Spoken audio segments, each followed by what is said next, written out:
The alarm screamed through every corridor of the celestial merchant. Day One dropped his welding torch and reached for the emergency panel, but the ship's lights died before his fingers touched the switch. Red emergency strips flickered to life along the floor, casting everything in a bloody glow. Hull breach? Hana's voice crackled through his comm unit. No. Day One pressed his palm against the wall, feeling the subtle vibrations. We're being boarded. The ship shuddered. Through the porthole, Day One watched a massive vessel slide into view. It was twice the size of their merchant ship, covered in dark metal that seemed to drink the starlight. Weapons ports lined its hull like the eyes of a spider. Hana appeared in the doorway, her medical bag slung over one shoulder.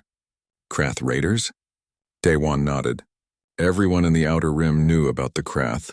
They were the nightmare that captains whispered about in port stations. Pirates with technology so advanced that resisting them was considered suicide. The ship shook again. Day One heard the screech of metal being cut open 3 decks below. They were coming in fast. We need to get to the others, Hana said. They ran through the corridors, joining other crew members who stumbled through the darkness. A Trell merchant clutched his datapad like it might save him. 2 Vilox engineers argued about which escape pod to take. Captain Morris, a gray-haired woman from Earth, was trying to organize everyone in the main cargo bay. They've disabled everything, Morris said, her face tight with fear.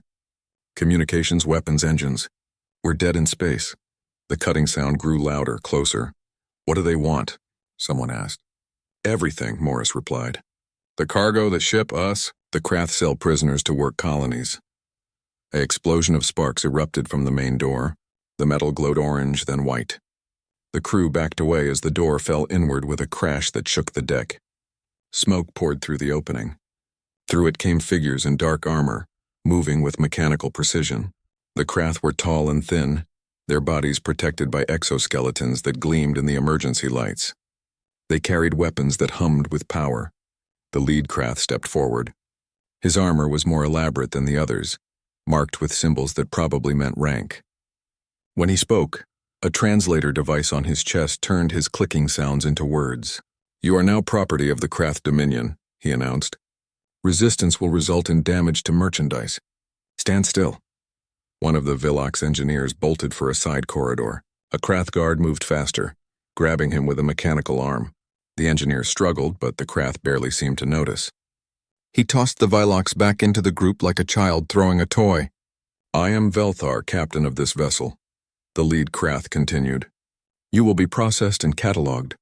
Those of value will be sold. Those without value will be recycled. Day One felt Hana's hand grip his arm.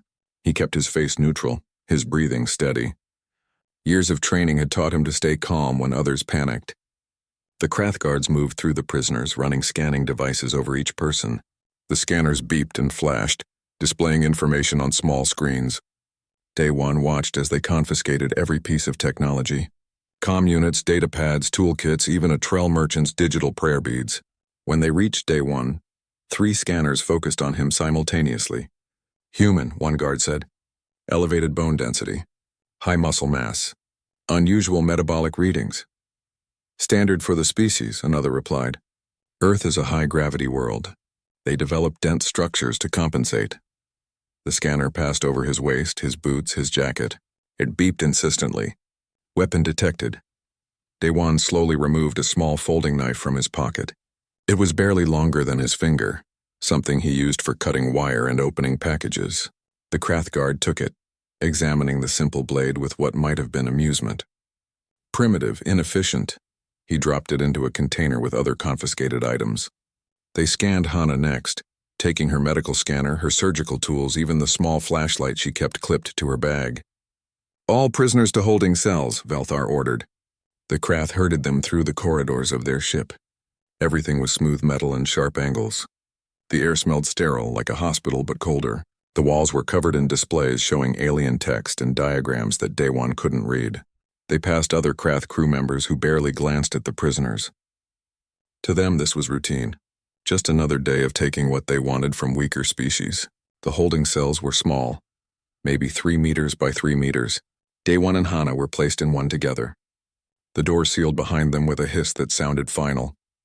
Hana sat on the bench that extended from one wall. This is bad. Yes, what are we going to do? Daewon walked the perimeter of the cell, running his hands along the walls. The metal was cold and smooth, but not perfectly so. There were seams, joints where panels connected, ventilation grates near the ceiling, a waste disposal unit in the corner, a small food slot in the door. "First we observe," he said quietly. "Then we learn. Then we plan." A Krath guard stood outside their door, watching through a transparent section. Daewon studied him carefully. The armor covered most of the guard's body, but there were gaps at the joints. The material looked strong but light. The guard's movements were efficient but not particularly fast. Hours passed. Other prisoners were brought to nearby cells. Daewon heard Captain Morris arguing with the guards. He heard someone crying.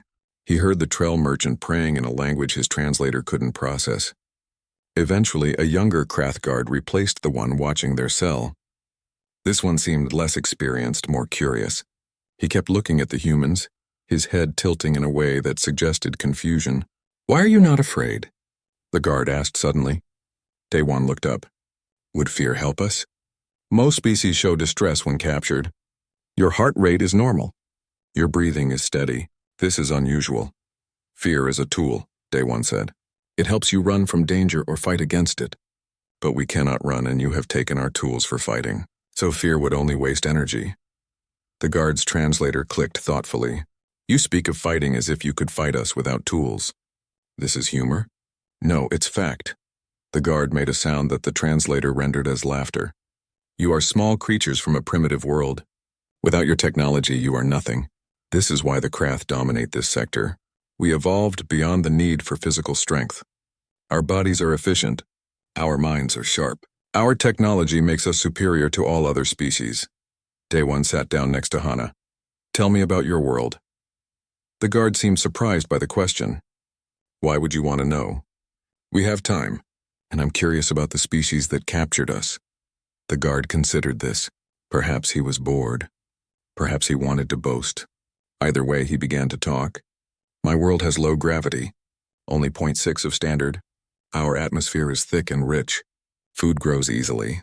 Predators are small and slow. We evolved to use tools because we did not need strong bodies. Why waste energy on muscle when technology can do the work better?" Daewon nodded slowly. "That makes sense. Of course it does. This is why you will be sold and we will profit. The strong serve the intelligent." The guard walked away, satisfied with his explanation. Hana waited until he was gone. "What are you thinking?" Daewon closed his eyes, but he wasn't sleeping. He was remembering. Training sessions in dojos back on Earth. Sparring matches where the only weapons were the ones you were born with. Lessons about leverage, about vulnerable points, about how every structure has a weakness if you know where to look. "I'm thinking," he said quietly, "that they've made a mistake." "What mistake?" "They think taking our tools makes us harmless." He opened his eyes and looked at his hands. Strong hands, calloused from work, trained for years in techniques the Krath had never imagined. They don't understand that humans are the tool. 3 days passed in the cell. The Krath fed them twice daily through the slot in the door. The food was nutritious but tasteless, designed for efficient consumption rather than enjoyment. Daewon ate every bite. Hana watched him with concern. "You're going to make yourself sick doing those exercises." Daewon finished another set of push-ups and stood, barely breathing hard. "I need to stay ready." "Ready for what?" "They took everything. We're locked in a metal box on a ship full of armed guards with technology we can't match." "True." Daewon pressed his hands against the wall and began a series of isometric holds. "But they made assumptions about us." "Assumptions are weaknesses." The young guard from the first day returned. His name was Zilvex, according to the badge on his armor. He seemed fascinated by Daewon's exercise routine. "Why do you do this?" Zilvex asked. "You cannot become stronger in 3 days. This is inefficient use of energy." "I'm not trying to become stronger," Daewon replied, moving into a deep stance. "I'm maintaining what I already have." "But why have it at all? Your species has machines to lift heavy objects. Why waste biological resources on muscle tissue?" Daewon shifted his weight, feeling the familiar burn in his legs. "On Earth, we have a saying, the body is the only tool you always have with you." Zilvex tilted his head.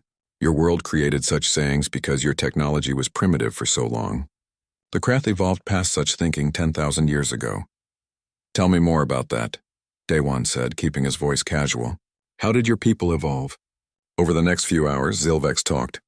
Perhaps he was lonely. Perhaps he enjoyed educating what he saw as a primitive species. Perhaps he simply didn't think the information mattered. Whatever the reason, he revealed details that Daewon absorbed like water into sand. The Krath homeworld was a paradise by most standards. Abundant resources, mild weather, gentle gravity. They had developed technology early because their minds were sharp and their hands were dexterous. But their bodies had remained weak because there was no evolutionary pressure to be strong. We have exoskeletons now, Zilvex explained, tapping his armor. They enhance our strength by a factor of 10. We have weapons that can cut through starship hull. We have scanners that can detect a weapon from 100 meters away. We need nothing else. What about combat training? Daewon asked. Physical skills? Zilvex made that laughing sound again. Why would we need such things? If our technology fails, we have already lost. A Krath without tools is helpless, but our technology never fails. Daewon filed that information away carefully. On the 4th day, Captain Morris was taken from her cell. She didn't return. The Trell merchant was taken on the 5th day. Through the walls, Daewon heard other prisoners being moved, processed, presumably sold to whoever was buying. We'll be next, Hana said. Probably. You have a plan. It wasn't a question. Hana had known him for 3 years. She'd seen him solve problems that others thought impossible. She trusted him, even when she didn't understand what he was doing. The beginning of one, Daewon admitted. He pointed to the ceiling. The ventilation system connects to the main atmospheric processors. The panels are secured with standard tension bolts. The door uses a magnetic lock system that releases with an access card. He indicated the food slot. That opens from the outside, but the mechanism has to be within reach. And the guards rotate every 6 hours, 3 times a day with a gap of approximately 40 seconds between shifts. Hana stared at him. You learned all that just by watching? And listening. And feeling the air currents. And timing the guard changes. He sat down next to her.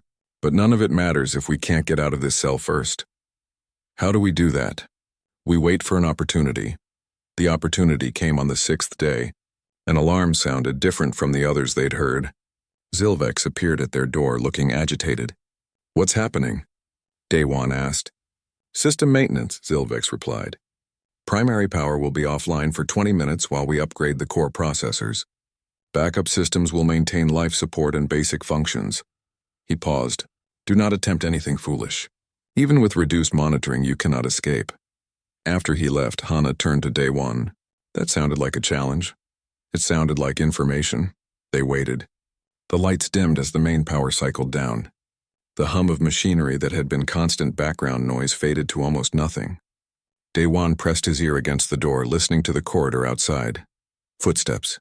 The guards were moving through their patrols, checking cells manually during the maintenance period. Then came the sound Daewon had been waiting for. Someone in a nearby cell was shouting.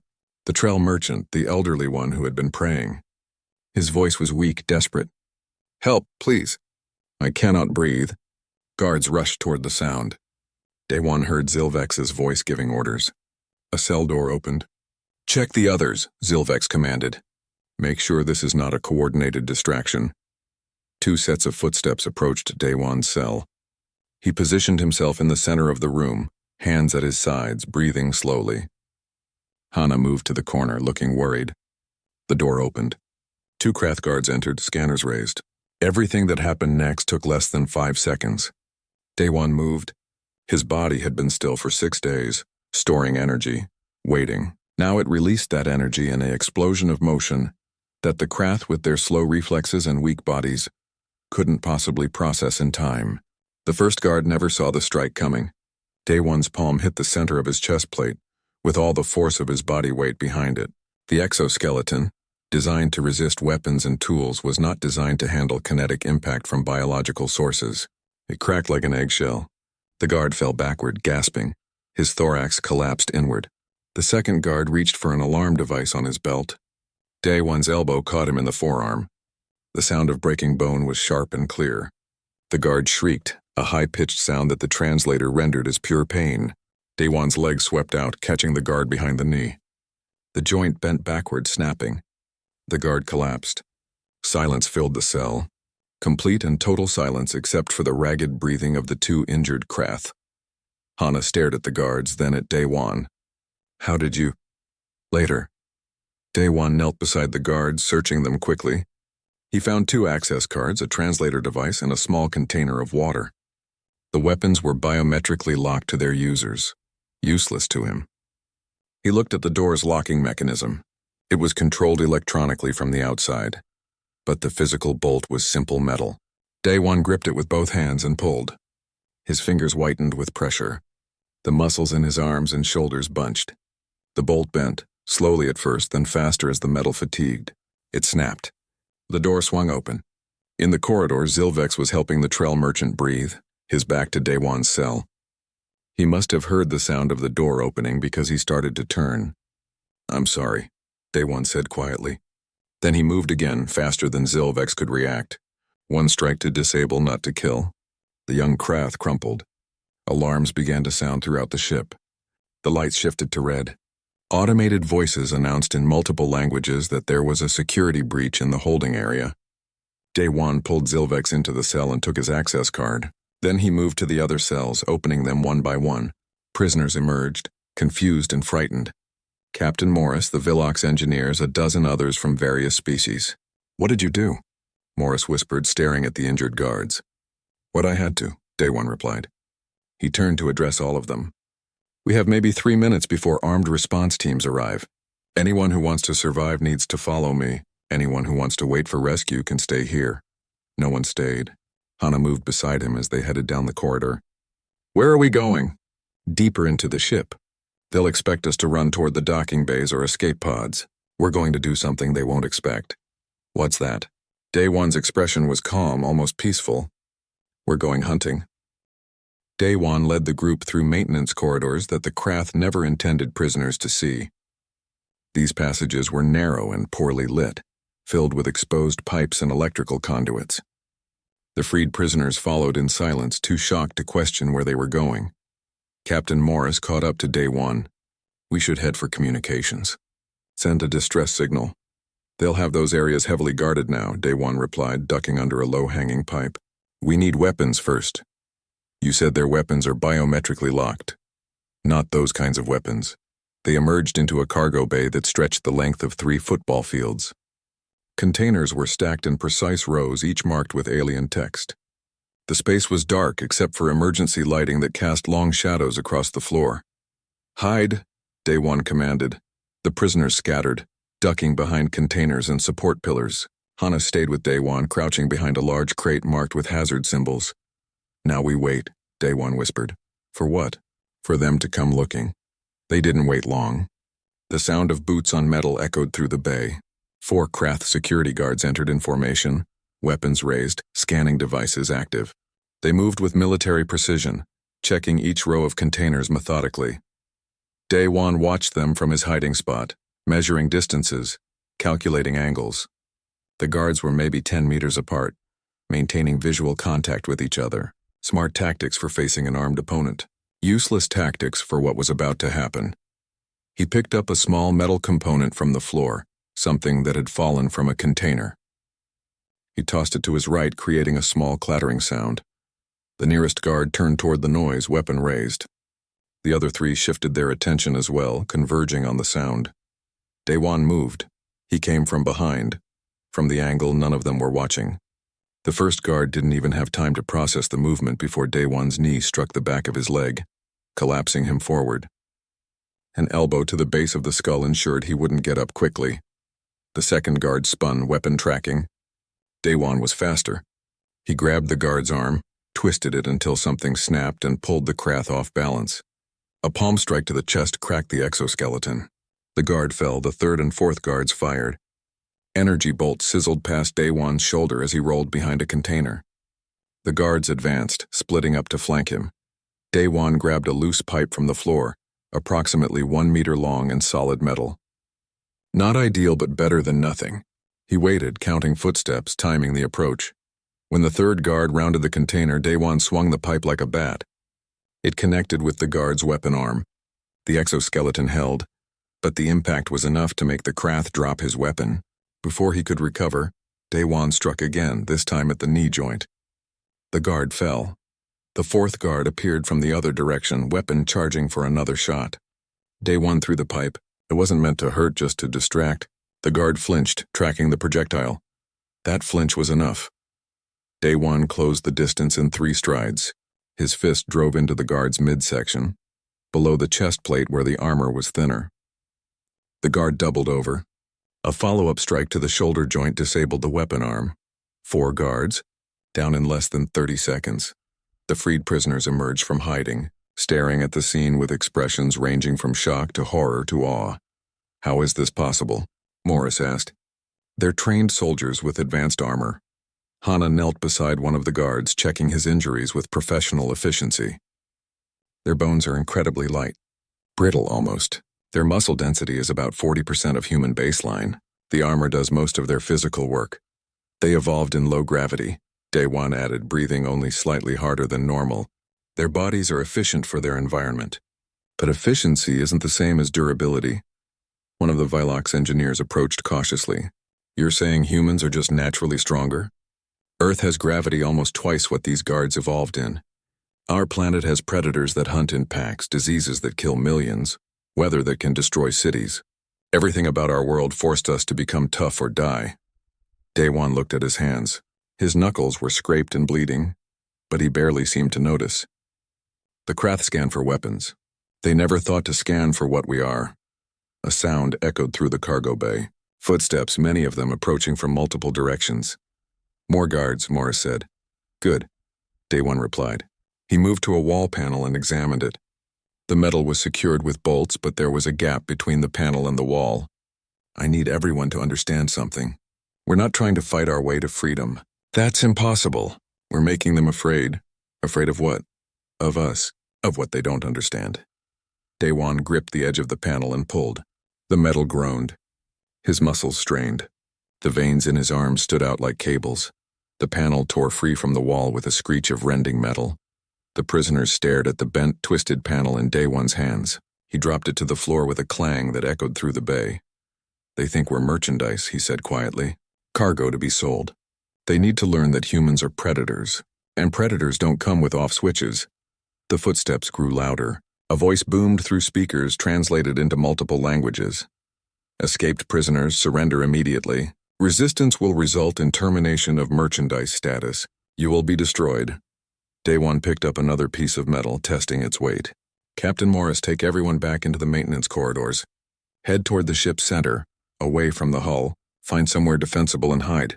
What about you? I'm going to buy you time." He glanced at Hana. "Go with them." "No," Hana said firmly. "You're a doctor. They need you more than I do.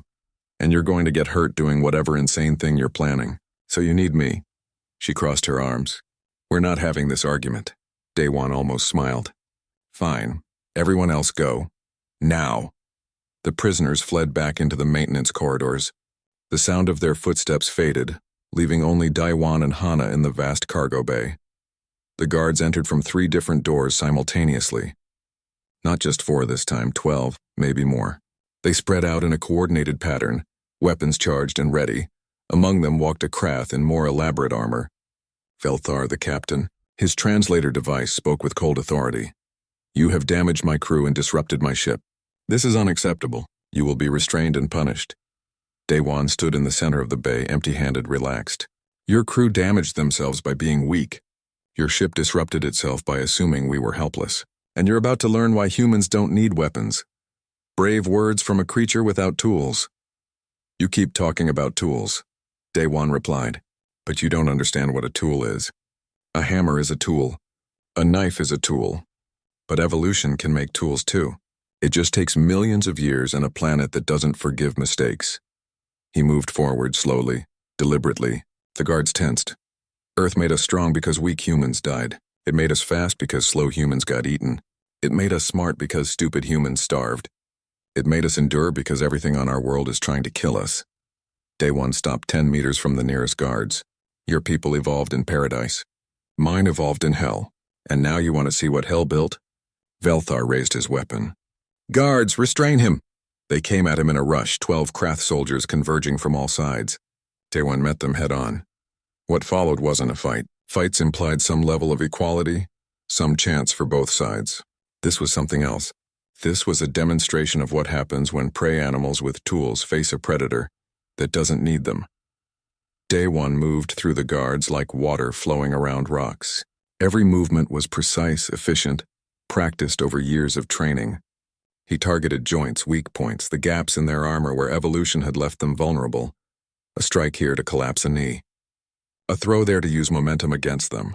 A grab and twist that dislocated a shoulder. He didn't waste energy on unnecessary movements. Every action had a purpose. The guards tried to use their weapons, but Day One was never where they aimed. He was behind them, beside them, underneath their line of fire. And every time they turned to track him, another guard fell. Velthar watched his security force crumble in real time. When only 3 guards remained standing, he finally fired his own weapon. The energy bolt caught Day One in the shoulder, spinning him around. He fell to one knee, his face tight with pain, you see, Velthar said, advancing. Without your tools, you are nothing. Your physical strength means nothing against technology. Day One looked up at him. His shoulder was burned, his clothes scorched. But his eyes were clear and focused. You're right, he said. One human can't fight a dozen armed soldiers and win. But I didn't need to win. I just needed them to see what I am. He gestured around the cargo bay. Velthar followed the gesture and realized that every guard was down. Some unconscious, some injured, all disabled. And Day One was still standing. Message received? Day One asked. Alarms blared. Automated systems announced that the security breach was now classified as severe. The ship began lockdown procedures. Hana ran from her hiding spot, medical supplies in hand. That was stupid. Hana worked quickly, applying a field dressing to Day One's shoulder. The energy burn was painful, but not deep. The Krath weapons were designed to disable, not kill. Damaged merchandise was worth less. Can you move? She asked. Day One flexed his arm, testing the range of motion. Yes. Velthar still stood 10 meters away, his weapon aimed, but his confidence shattered. Around him, his guards groaned and tried to stand. None of them succeeded. You should shoot me, Day One said, standing slowly. It's your best chance. The Krath captain's hand trembled. You're bluffing. You can barely stand. Try me and find out. They stared at each other for a long moment. Then Velthar backed away, stumbling slightly. You're animals, monsters. No, Day One replied. We're just from a harder world than yours. Velthar turned and ran. His footsteps echoed through the cargo bay as he fled. The remaining conscious guards struggled to their feet and followed, leaving their wounded behind. That was interesting, Hana said. He'll regroup. Bring more guards. Seal us in. Day One looked around the cargo bay, assessing their options. We need to find the others and get to communications before that happens. They moved through the ship like ghosts, using the maintenance passages Day One had memorized. The Krath were everywhere now, searching, weapons ready. But they were looking in the wrong places, checking the obvious routes while Day One led Hana through the ship's hidden veins. They found the other prisoners huddled in a power distribution room. Captain Morris had organized them into a defensive position, but they looked terrified. What happened? Morris asked when she saw Day One's injury. Got shot. Worth it, though. He examined the room. It was a good position, easily defensible with only one entrance. We need to reach communications. Send a distress signal to Coalition space. That's 3 decks up and across half the ship, one of the Vilox engineers said. They'll be guarding it. Then we go through them. With what? Your bare hands? The engineer's voice was high with stress. You took down some guards, fine. But there's hundreds of them on this ship. Eventually they'll stop you. Maybe. Day One sat down, conserving energy. But they don't know that. Right now they're scared. They thought they understood what humans were. Now they don't. Fear makes people make mistakes. As if to prove his point, an announcement echoed through the ship. Velthar's voice translated and broadcast to every corridor. Attention all crew. The human prisoner is extremely dangerous. Do not engage alone. Travel in groups of 6 or more. Maintain maximum distance. If you encounter the human, use heavy weapons only. Morris whistled softly. They're really afraid of you. Good, Day One said. Fear is a weapon too. They waited an hour, letting the Krath patrols wear themselves down with fruitless searching. Day One used the time to explain his plan. It was simple, almost crude. But simple plans were hard to counter. We move fast and loud, he said. Make them think we're going one direction while heading another. Half of you make noise near the docking bays. The other half comes with me to communications. What about the guards we encounter? Morris asked. I handle the guards, they split up.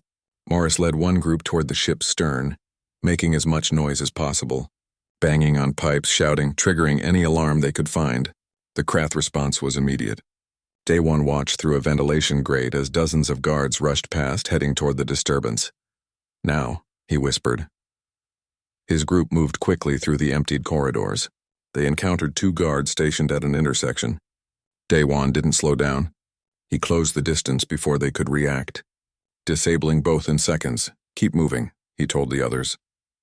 They climbed through maintenance shafts, navigated around sealed bulkheads, and slipped through gaps the Krath never imagined prisoners could fit through. Humans were flexible in ways the rigid Krath were not.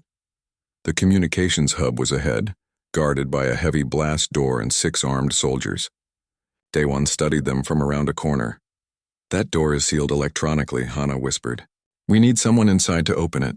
Day One looked at the walls, the ceiling, the floor. Everything was metal and composite materials. Strong, but strength was relative. He found what he was looking for. A junction box where power cables fed into the communication system. It was protected by a metal cover secured with industrial bolts. Everyone back up, he said. He gripped the edge of the cover. The metal was thick, designed to withstand anything except direct force from inside the ship. Day One planted his feet and pulled, his muscles screamed. The wound in his shoulder burned, but the metal began to bend. The Krath guards heard the sound of tortured metal and turned. They raised their weapons, shouting warnings. Day One ripped the cover free and threw it. The heavy metal plate spun through the air like a frisbee, catching the nearest guard in the chest and knocking him down. Then Day One charged. He was wounded, tired, and facing 6 armed opponents. It didn't matter. What mattered was speed, surprise, and the fact that the Krath had been taught their whole lives that physical combat was obsolete. The guards fired, but Day One was already moving. He used the fallen guard as cover, then rolled behind a support pillar. Energy bolts scorched the metal where he'd been. A container of maintenance supplies sat near the wall. Day One grabbed it and threw it at the cluster of guards. They scattered. While they were separated, he attacked. The first guard fell to a strike that shattered his weapon arm. The second tried to retreat but caught a kick that broke his leg. The third managed to fire, but Day One was already behind him, using him as a shield against the others. It was brutal, efficient, and terrifying to watch. The remaining guards broke and ran, leaving their wounded behind. Hana ran to the communication hub door and found the manual release. It hissed open. Inside, the communication equipment was dark. The Krath had shut it down during the emergency. But Hana was resourceful. She found the power coupling and rerouted energy from the lighting system. The equipment hummed to life. I'm sending out a distress signal on all coalition frequencies, she said, her fingers flying over the controls, broadcasting our location and situation. How long until someone responds? Hours at best. Days at worst, Day One nodded. Then we hold here. Make them come to us. They didn't have to wait long. The ship's intercom crackled. Velthar's voice was tight with fury. You have destroyed my merchandise, damaged my crew, disrupted my operations. For this you will pay. Actually, Day One replied into the comm system, you're going to pay. Coalition law is clear on piracy and kidnapping. You took citizens from multiple member species. When they arrive, you're going to spend the rest of your life in prison. If they arrive, you assume you will survive that long. I've survived 6 days on your ship. I've taken down maybe 30 of your guards, and I did it all without weapons, without armor, without any of the technology you think makes you superior. Day One's voice was calm, almost gentle. So yes, I think I'll survive. The question is, will you? Silence. Then Velthar spoke again, his words laced with something that might have been respect or might have been fear.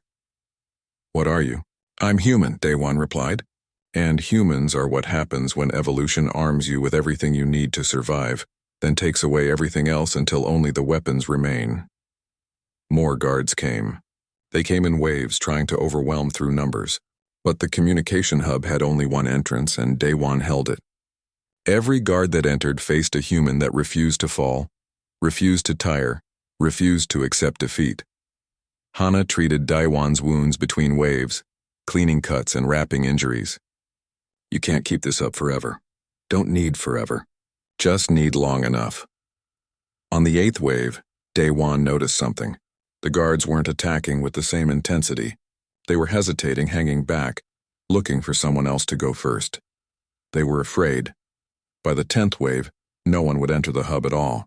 The guards stood in the corridor outside, weapons raised, but none would cross the threshold. Day One sat down, his back against the wall. His body was covered in burns, cuts, and bruises. But he was still conscious, still alert. "This is new," he said to Hana. "What is?" "I think we're winning." The ship's intercom crackled again. But this time it wasn't Velthar's voice. It was an automated system, cold and mechanical. Coalition patrol ship Justice's hand has been detected at range. Estimated arrival, 30 minutes. All crew to evacuation stations. Hana looked at Day One. "They're running. Smart move." 20 minutes later, the Krath ship was a ghost town. The guards had fled to escape pods, abandoning the ship rather than face either the Coalition or the human who wouldn't stop fighting. When the Coalition Marines boarded, they found Day One sitting in the communication hub, surrounded by unconscious Krath guards. Hana was beside him, finishing bandaging his shoulder. The Marine commander stared at the scene. "What happened here?" Day One looked up, his face tired but calm. "We had a disagreement about who was the predator. And?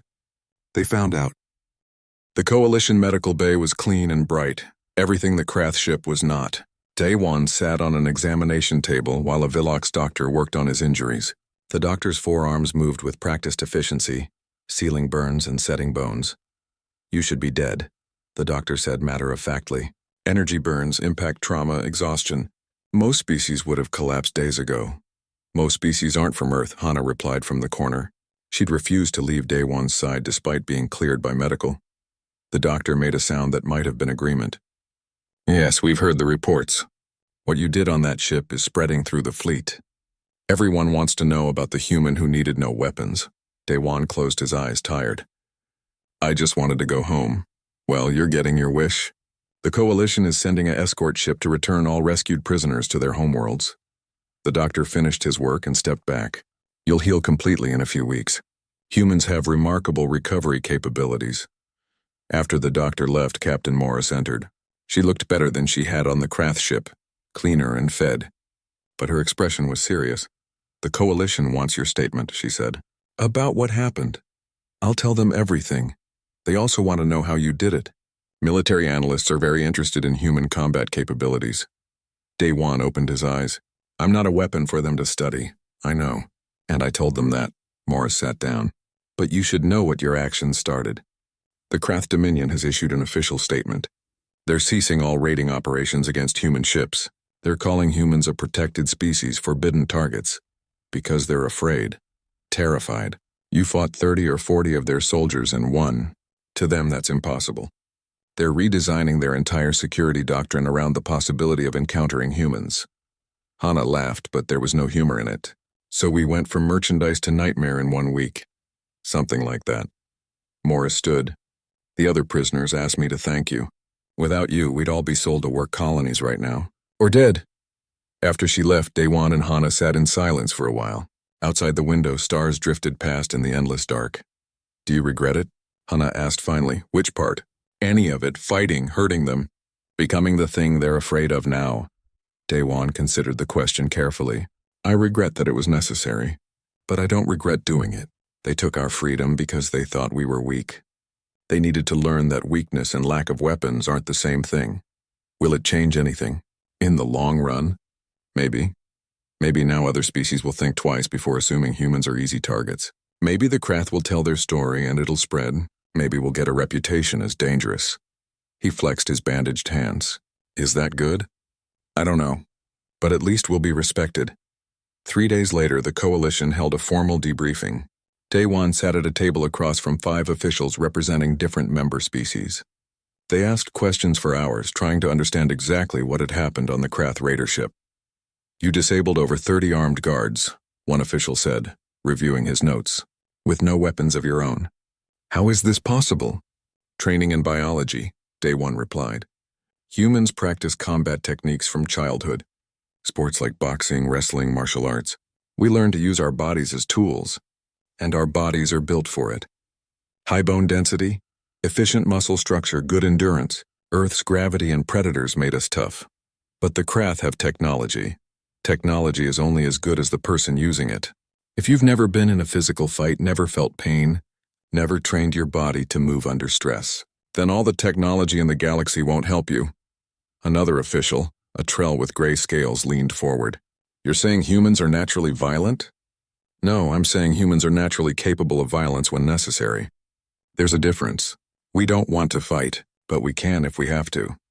The Krath describe you as monsters. Daewon met the official's eyes. They kept us in cages, planned to sell us like animals, beat us and starved us. And when we fought back, suddenly we're the monsters?